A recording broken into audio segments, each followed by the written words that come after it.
მეგობრებო, მოკლედ რამოდენიმე ხნის წინ, როცა ხაბეიშვილი საკრებულოს წევრი იყო, დახმარები ერთ-ერთ ბავშვს ჯანმრთელობის პრობლემის მოგვარებაში, რაღაც როგორც საკრებულოს წევრი, ასე რომ ვთქვათ, დაეხმარა და ეხლა ერთ-ერთი წრუ მოწმა იმ სამი პოლიციელთაგანიდან ეს შვილი არის ის ბავშვი, ვინც ხაბეიშვილმა რამოდენიმე წელს წინ დაეხმარა რა. ერთ-ერთი წრუმეთაგანი არის და ხოცებო აი ამ ქართულობას გართმევენ, რომ ესე იგი შვილს რო გადაგიჩეს ადამიანი, მერე ის უნდა დაიჭირო ეს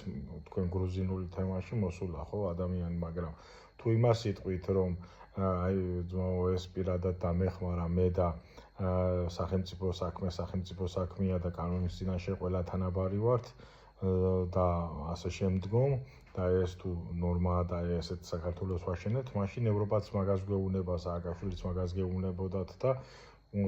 წინა ხელისუფლების ყველა წევრი, რომ კანონის წინაშე ყველა თანაბარი ვართ,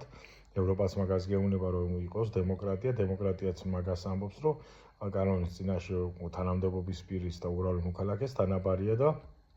ყველა იღებს იმას და უფლებრივად და მიწყვრივ ყველა არის თანასწორი და ყველა იმას იღებს, რაც ეკუთვნის სახელმწიფოდან და აძლევს იმას, რაც სახელმწიფოს სჭირდება, ხო და მაშინ ერთნაირი მენტალობა გქონიათ იმ დასავლეთის ქვეყნებს დემოკრატიაც თუ მაგას იტყვის, რასაც თქვენ იტყოთ, მაშინ დემოკრატია დასავლეთის შვილი და წინამთავრობის ხალხი რატო არიან ბუები და რატო გაერთიან ქართველებს და რატო გაბიდარასდებენ თქვენ როგორც იცახით. იფიქრე ხოცო თუ შეგიძლია,